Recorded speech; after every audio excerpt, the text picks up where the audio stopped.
Welcome to the next episode of the Dark Web Deacon. Before we begin, be sure to smash that subscribe button, click the bell to turn on notifications. New videos are published every Monday and Thursday, and as always, be sure to like and provide comments. In today's episode, we're going to look at a little over 24 various dark websites. First, we're going to start off by looking at two sites that categorize various types of dark websites and services that are available. Second, we're going to dive into three major dark web marketplaces, being Empire, BitBazaar, and White House Market. And then finally, we're going to look at all the different types of services that are out there. You hear a lot about the kind of salacious parts of the dark web being drugs and guns, and we're going to hit a little bit on that initially. But I really wanted to expose you all to the other parts of the dark web, which I've referred to, that aren't necessarily bad.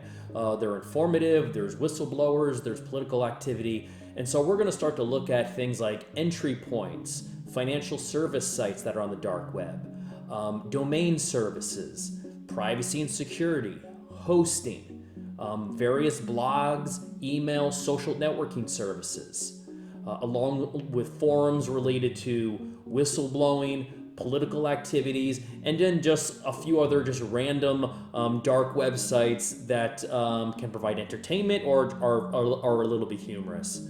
So let's jump into it.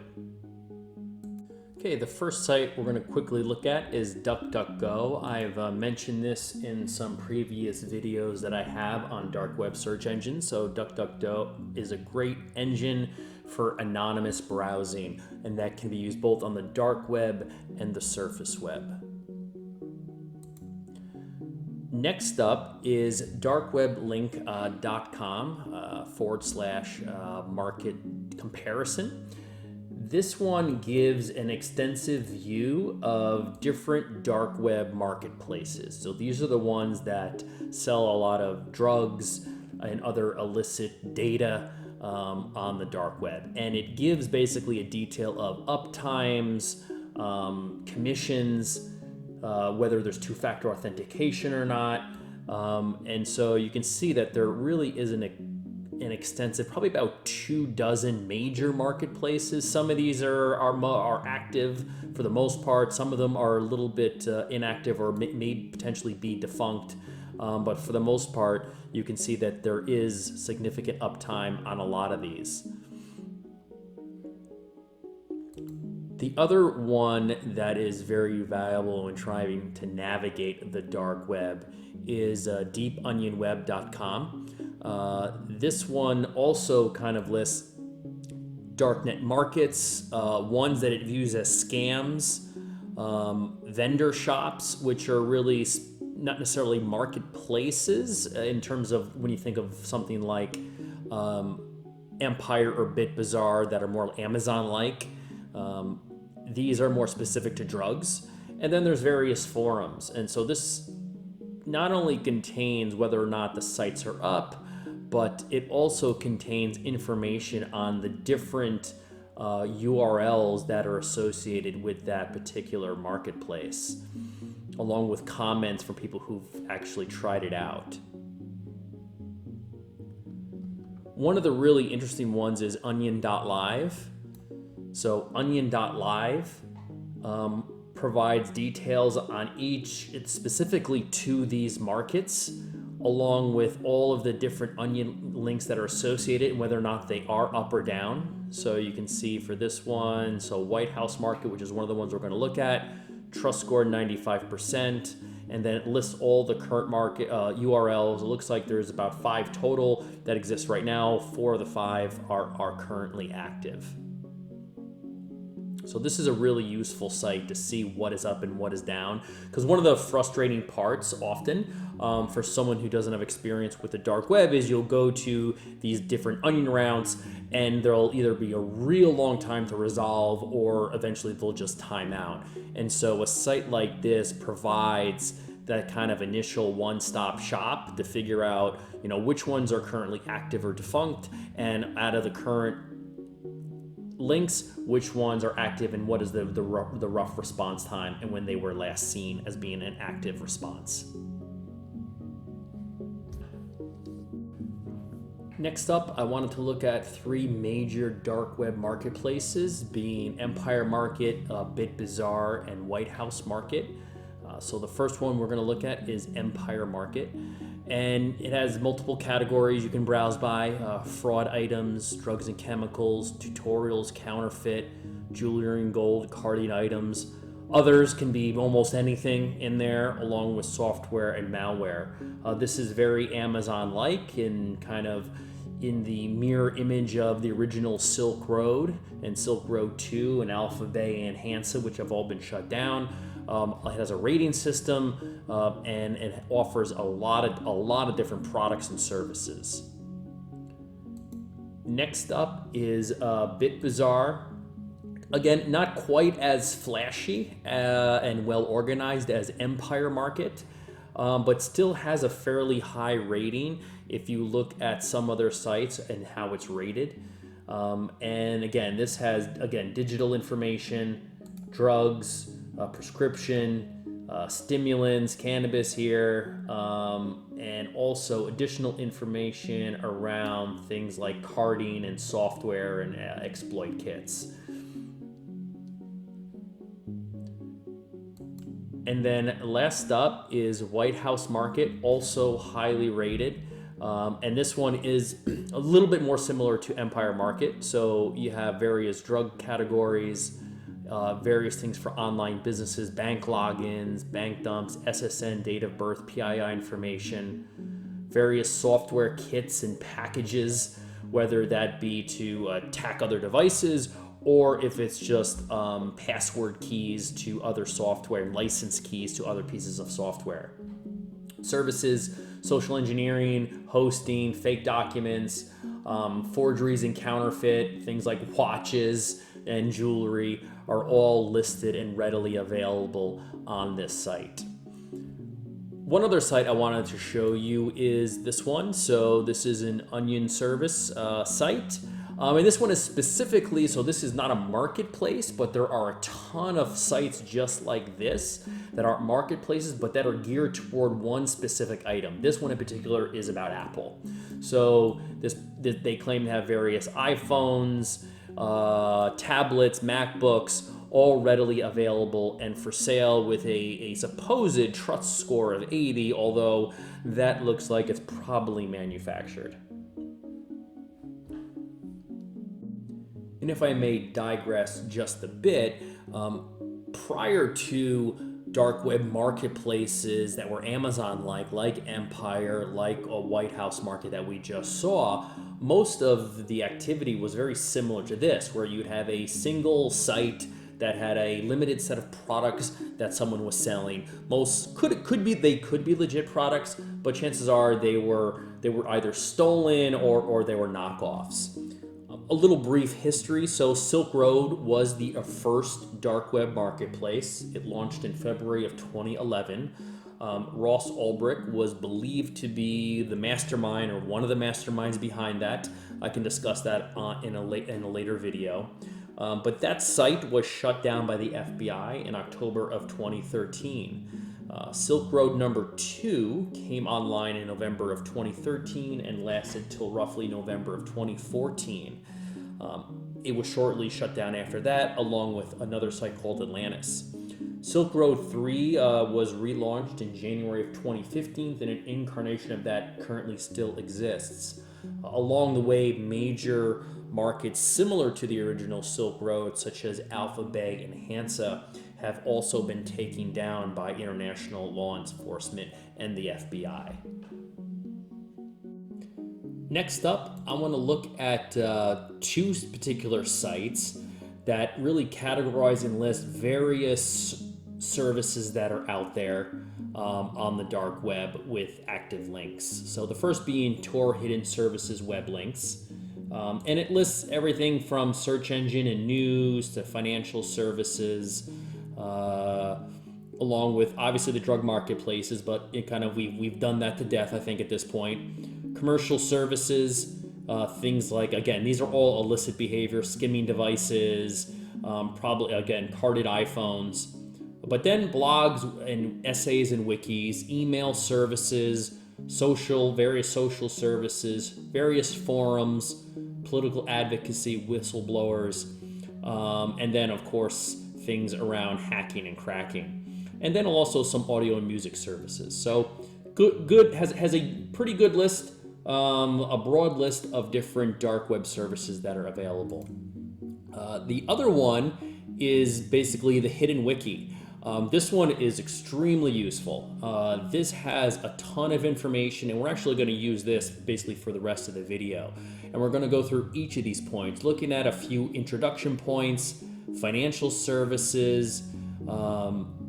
Again, we're going to skip the drugs, looking at domains, anonymity. It has hosting sites, blogs, email messaging, social networks, hacking, forums. So a ton of, and also fun and jokes. We'll hit on a few of these too. So a ton of links to really be able to navigate and get to actually some pretty useful parts of the dark web. So first up is introduction points. So we're gonna look at two. So first one being AMIA, and if you've seen my other video on dark web search engine, we looked at this before, and we did what was called the LeBron James test. So we said, okay, if we search on LeBron James, do we get any information? Now, some of these dark web search engines you will, and some you won't. It depends on how fine-tuned they are and how much breadth they have in terms of what other services they are currently connected to. The other one that we're also going to look at is multivac. And so if we look at this one, very clean interface, and so not much here. Basically, you can type in anything and it will return a number of different web pages. Again, it can be a little slow. That's why I've pretty much preloaded a lot of these sites already. But as you can see, we actually get some pretty good results here. What do you think has a bigger ego, LeBron James or Triple H? So you're probably not going to get a lot of things on videos about LeBron James here or anything like that. But you will get a lot of commentary and links to a lot of different websites that may reference him here. You can see one about from the New York Times. AMIA has taken a little bit longer than expected, so there may be a slowdown here. But if you look at my previous video, we actually don't get much results or any results for LeBron James. But if we type in things like Bitcoin, we actually would get some more legit results. Bitcoin obviously is synonymous with the dark web, so those search engine results would come back to us. Next up, we're gonna look at things around financial services. So in particular, we're gonna look at Easycoin, and we're going to look at local Monero. So if we go to Easycoin, we see this is a site that allows you to it's basically an online wallet to withdraw and store your Bitcoins. So this is kind of an alternative to kind of hard wallets, which I highly would recommend. But you can basically do Bitcoin, basically some description of what Bitcoin is, and then what are some of the features of Easycoin. Storing and laundering, mixing your Bitcoins has never been easier. Monero, so this is buy Monero, sell Monero. So Monero is an alternative cryptocurrency that's out there that is very popular in various marketplaces. It has, I can talk about this potentially in another video, but it is supposed to provide a little more anonymity than Bitcoin. And then finally, wanted to look at this one. This one is Gold and Diamonds. So this particular service, Gold and Diamonds, is our mission. So they sell gold, diamonds, rhino horns found and harvested in Africa. So obviously I'm not condoning this site and condoning things like rhino horn harvesting in Africa, but I wanted to point out, these are the other type of sites that don't get a lot of marketing time or media time, I should say, because they're not guns, drugs per se, and it's not something that you often hear about.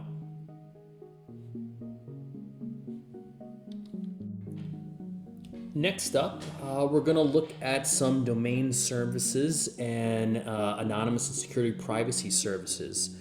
So for domain services, we're going to look at Garlic, which is a custom onion domain generator. So what this does is basically we'll create a domain. So you say, well, why do you need that? Well, the particular onion-based domains can be obviously very difficult to read and obviously you can't really memorize them.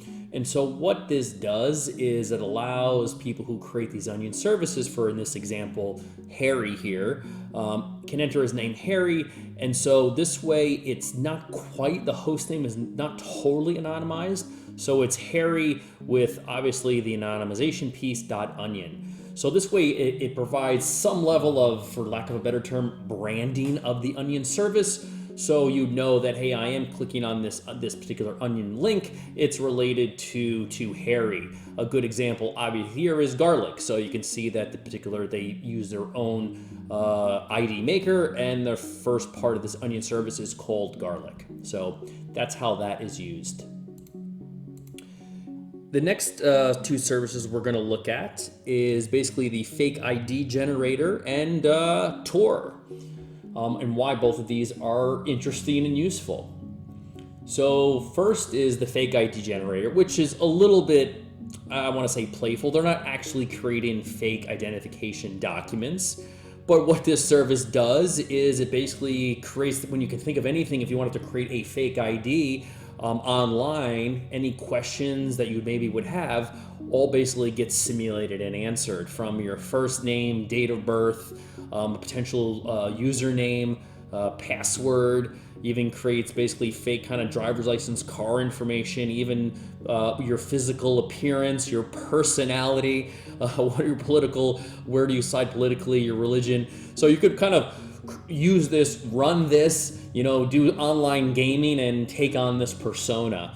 And that's kind of what it could potentially be used for, along with basically just creating some fake information. If you wanted to create some fake, information related to an email or a social media account, you could basically use this to fill in a lot of the details and a lot of the content. So definitely an interesting service. The other one is Tor. So currently this demo is going through a Tor browser. So Tor stands for the Onion Router, and that is the underlying network. And so Tor is a really useful web browser. You need it in order to access these particular Onion services. It is free, but in addition, it really does allow you to securely navigate not just the dark web, but potentially the surface web, because it has a lot of built-in features to kind of restrict or shut off things like JavaScript. And there are also things to try to ensure you are using a secure network, and there's a lot of plugins that can be added to this browser in order to make that happen. So really useful website and project. Of course, this is available on the surface web. Just Google Tor and you'll find how you can actually download Tor on the surface web and start to leverage it. Next up, wanted to look at some hosting services. So in particular, we are going to look at pop files, and starting with that one. So pop files is the simplest file host. So this allows you, think of this as a file hosting site for free. Allows you to basically upload files and you can store them there. So think of it as a real simple site to host your files, upload them, and go from there. The next one is Prometheus Hidden Services. So this is a onion hosting service. So you had the basic Garlic to create your host name, and then you can hop over here to actually start to find the actual hardware in order to host your services. So this offers web hosting, high bandwidth, SFTP access, and secure ClearNet accessibility, along with domain name registration. So we'll get your Onion name registered and provide all the underlying hardware needed to host your website. Next up, we're going to look at some blogs and wikis, in particular the Tin Hat and DarkWebLink. So the Tin Hat has a number of different tutorials and articles. If we look at some of the articles and thoughts, we see things that are related to VPN and security, along with politics, content monetization strategies for the privacy conscious, innovate or die, so Pirate Bay has no place in 2015, facial recognition and public privacy. So a lot of different thoughts there. And if let's just hop over to the tutorial section, let's see what they have related to the cloud. So these are things related to, own cloud, 7 server installations, sync with BitTorrent. So various tutorials and articles that are available. The DarkWebLink is also another blog site, and it has things related to connecting to DN42, certificate authorization, deploying hidden services, PGP and GPG key server output. So definitely very tech heavy blog on things related to security and encryption, and tools related to looking at lookalike domain name testing, ad block plus configurations, and various Chrome and Google extensions. So a lot of different tech topics from a broad range of items. Next, email services. So we're going to look at 2 Proton Mail and SecMail.pro. Proton Mail, I currently don't have JavaScript enabled, but this is a very useful free mail service where you basically create your own email domain, and it guarantees security and privacy of your email. So unlike Google and others, they're not actually reading the contents of your email and producing ads based on that. Another email service that is available is a SecMail. Is a complete mail service that allows you to send and receive emails without violating your privacy. So they don't ask for your name, your address, or any personal information. And that goes the same for Proton Mail. They do have built-in spam filters and roughly 25 megs of free storage. Both them and Proton Mail, you can purchase more storage space and also additional type services layered on top if you so choose. So next up, we're going to look at some social networking and hacking sites, in particular Facebook and Black Book with their Connect social network. And for hacking, we're going to look at 2, Code Green and Rotate List, if I can find it here. Relate List are the 2 we're going to look at. So this supposedly is Facebook's, so this is the Facebook website running through their Onion service. Now they claim that obviously they're not storing as much information through this, but I wouldn't be 100% confident in that. So this is Facebook's service running through an Onion service. And that is true for a lot of different services that are out there. They will have a dual surface web service along with an Onion service running at the same time. Black Book is and I don't want to go through the registration process for this demo, but they have something called Connect, which is basically the ability to connect, share, and create relationships through this particular social platform. Next up is Code Green. So this is what they claim to be ethical hacktivism for a better world. So this is a site that has activists, artists, coders, whistleblowers, etc., all being able to share information and content through this site. Next up is Relate List. So again, this is under the hacking site. So this one is that has a list of companies.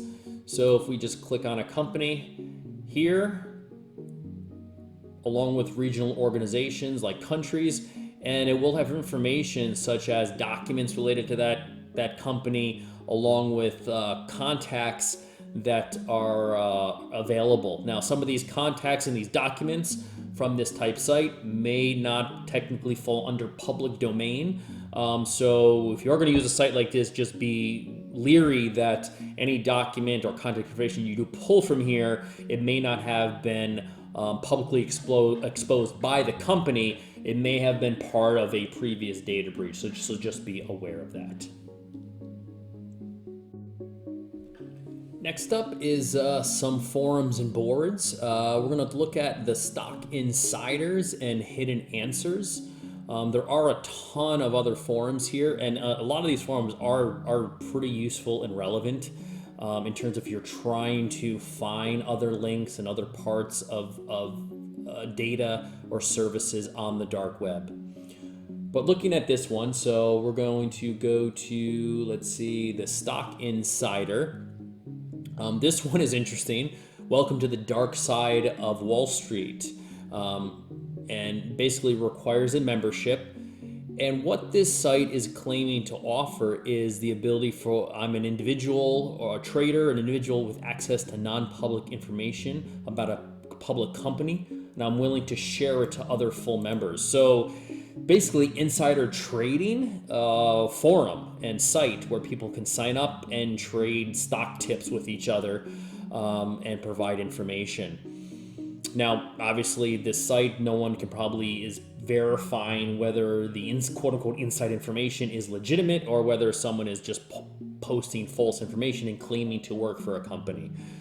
But this type of site is available. The other one is Hidden Answers, which is just kind of like a Craigslist, so to speak, of just people posting random questions or a Quora for maybe for a little more relevant forums, right? What was COVID-19 virus made you realize? Music and songs, is your social life the way you want it to be? So just really just anything people want to post and people will respond in kind. So next up, we're going to look at 3 sites, one around political advocacy called Bug Planet, and then 2 under kind of the news whistleblower category, Secure Drop and Zero Disclosure. So first looking at Bugged Planet. So this lists number of different vendors along with technology and services they provide and where they're registered. All of these technologies and services are related to the potential ability to either decrypt, encrypt, or listen to various landline, cell phones, or internet communications. So for example, we see here Altron lawful interception monitoring and recording capabilities. Datica, information and intelligence processing. If we look at another one, see Macro Systems, lawful interception, telecommunications surveillance. So basically it lists all the different technologies that are out there, different companies. So 3M Services, lawful interception services. So who has the ability and the technology to potentially intercept communications? Next up is Secure Drop. So Secure Drop is an open source whistleblower submission system that media organizations can install to securely accept documents from anonymous sources. So this is something we've talked about a lot in that, yes, the dark web, while it has some nefarious parts, is also very valuable for those who are in countries with less freedom or political dissidence. And a lot of people reference it, but very rarely have I seen anyone actually show, what a media person would use potentially in order to transfer information in exchange with someone who is potentially a political dissident. So this would be the type of service that they would use. Also, Zero Disclosure along those same lines. They claim in constant contact with its community of security researchers. So these are ethical hackers. And so yes, can testify that in a complex for security researcher and therefore for a whistleblower to report security flaws in a coordinated way to impact organizations. So this basically allows for people who think that there are security flaws within their organization and don't feel like they have an avenue to make that information available to fix the problem. they can use a site like this in order to expose that to security professionals. And so they are a non-profit platform that provides the technical means and the required environment for all to adopt a coordinated reporting of vulnerabilities, commonly known as coordinated vulnerability disclosure. And last but not least, I'm going to go over 4 other sites that are just generally interesting. You can see there are some other fun/joke sites, snake games, hacker simulation, Trump jokes. But I'm going to look at 4 sites. One of them is actually Deep Web Radio. So there's actually links to streaming music and talk shows that are freely available through this one. So if we just look at 2, let's see, Covert Electric. Let's see what we get here. Not exactly my jam, but some people may like it. And then there's InfoWars that streams through here. Thing about notice, it dries them out. Well, that's a commercial at this moment in time, but you get the idea. So you can actually stream a number of different radio stations through this site. Here's another interesting site is Football Money. So information of fixed football games every week. So supposedly you can sign up for this through email by contacting this individual, and supposedly he has access to fixed football games, or as people say in the U.S., soccer. And apparently you can try to bet on those games to win money. Here's another interesting one. So Beneath VT, which stands for Virginia Tech. So like many colleges, Virginia Tech has an extensive network of stream tunnels that run beneath the campus. These tunnels carry steam, electricity, and telecommunications. Apparently this is a website that describes these tunnels in details and why they're dangerous. So if we look at buildings, dangers, it describes the different reasons of why they're dangerous, and apparently, someone has had incidents and has actually died at some of these buildings before. So just a random site specific to Virginia Tech and the steam tunnels.